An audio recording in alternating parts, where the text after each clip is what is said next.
Continuamos a repercutir o caso de liquidação extrajudicial do Banco Master. Converso agora com o nosso colunista do CNN Money, Gessner Oliveira. Seja bem-vindo à nossa programação, prazer tê-lo por aqui. O que podemos tirar de toda essa história, bola cantada há tempos, instabilidades no Banco Master que levaram a uma liquidação efetiva do banco, Gessner? Seja bem-vindo. Muito boa tarde, um prazer conversar com você, conversar com os espectadores do CNN. Na verdade, você colocou bem, bola cantada. Já havia uma expectativa de que havia um problema, você mostrou o ativo do banco, o passivo do banco, o patrimônio líquido é positivo, porém a qualidade do ativo gerava apreensão, né?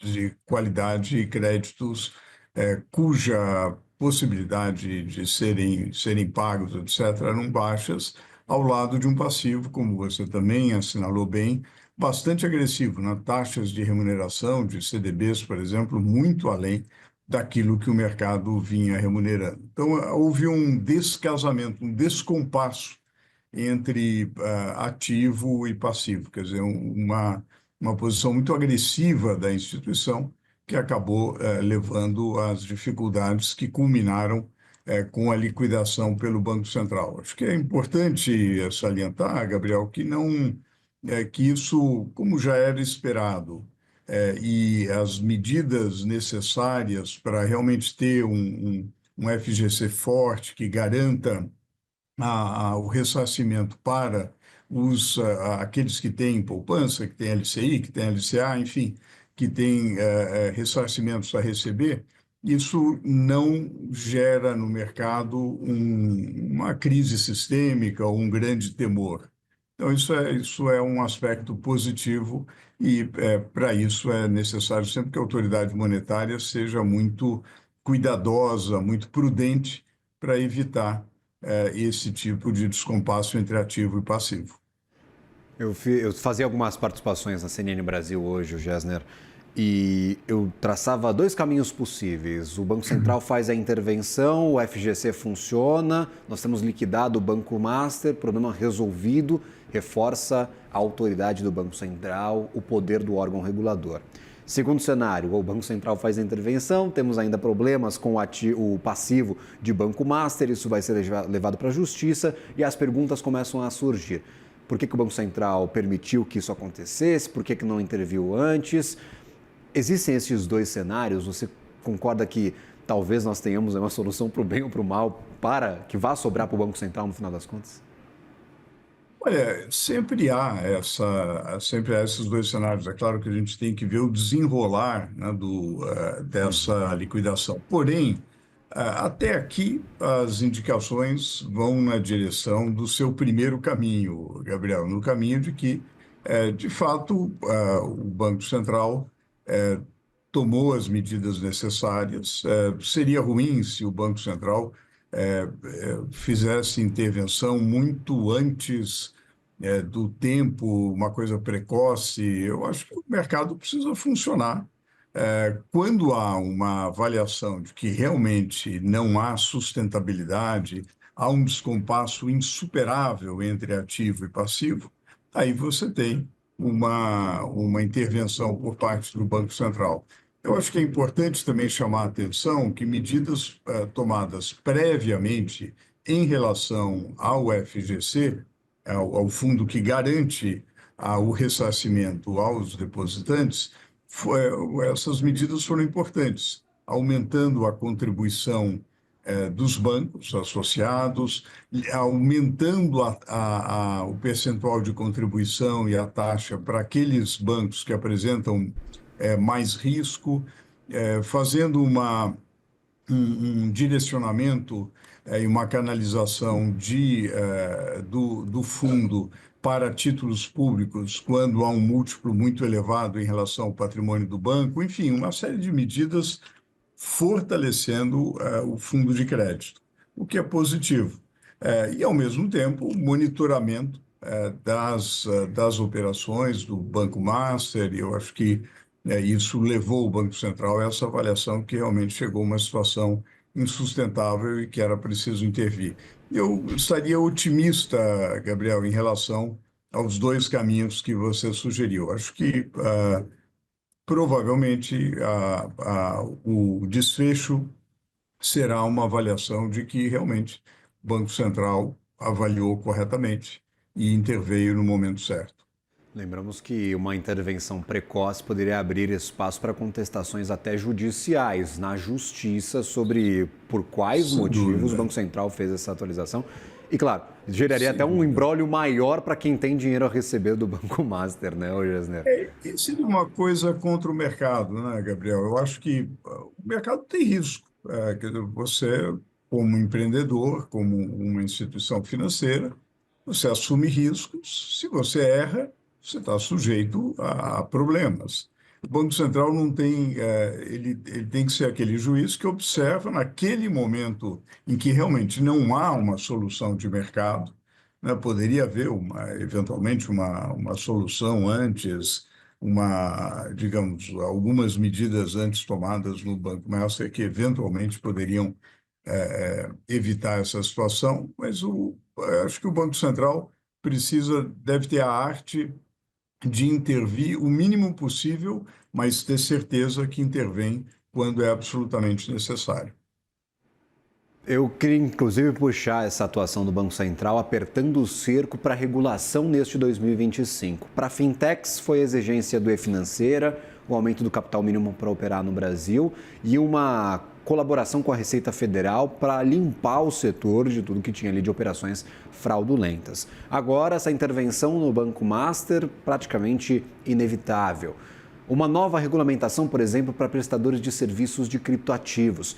É um cerco Uhum. regulatório, o Banco Central aperta o passo para tomar conta desse sistema financeiro brasileiro em um momento de talvez um pouco mais de tensão. Tivemos a quebradeira de bancos nos Estados Unidos, um importante banco na Suíça quebrando também. E agora, notícia de hoje, o Banco Central Europeu alertando os bancos do bloco, falando, gente, temos uma Exatamente. crise se avizinhando, cuidado com ativos de risco. É o Banco Central Uhum. tomando conta aqui do sistema brasileiro?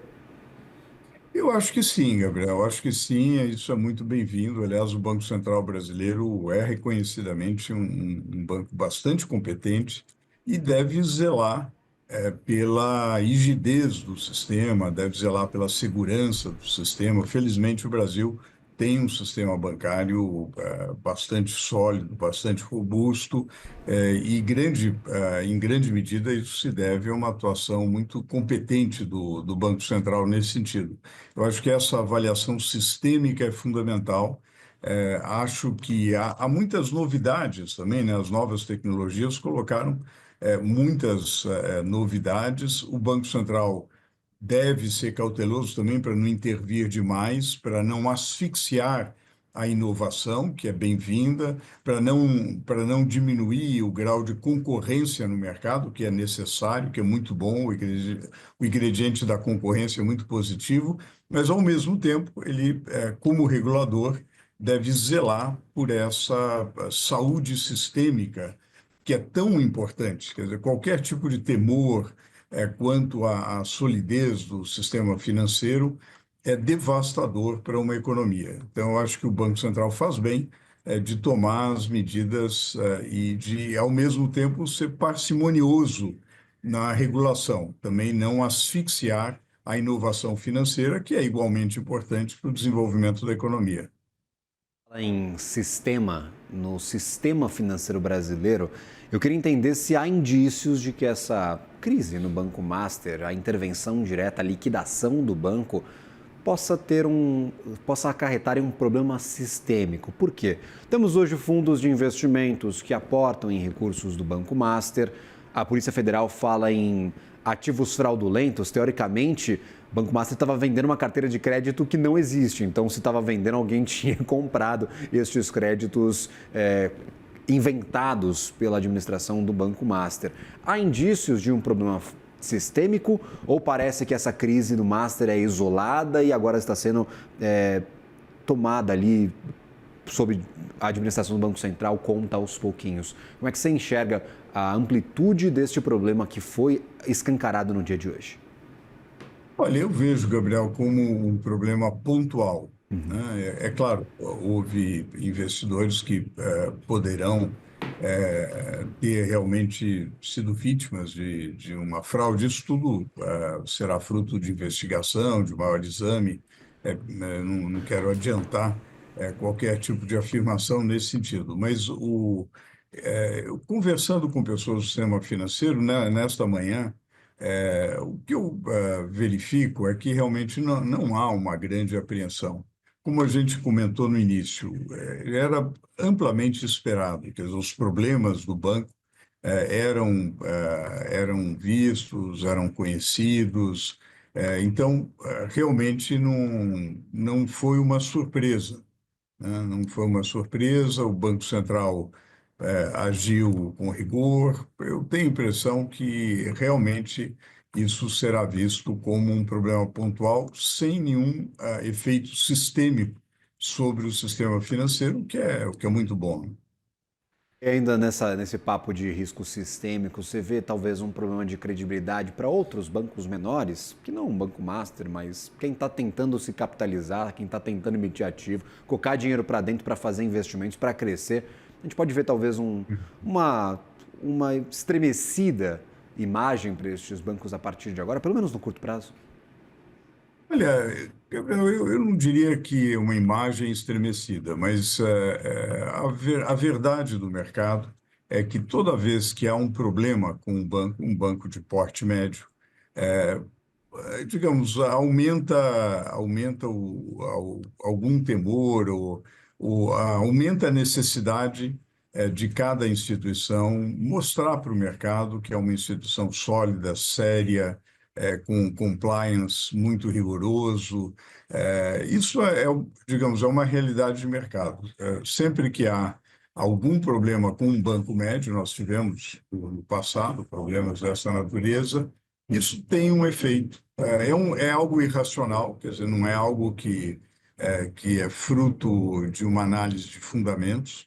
A recomendação básica é que realmente aqui os cidadãos, as pessoas, os analistas vejam os fundamentos, realmente, sem cair digamos, em ondas de boatos, nisso, naquilo, que observem realmente como é o ativo, como é o passivo, como é a política de uma determinada instituição financeira, e vai verificar que há instituições que não são grandes, mas são de médio porte, menores, mas que são muito sólidas, né?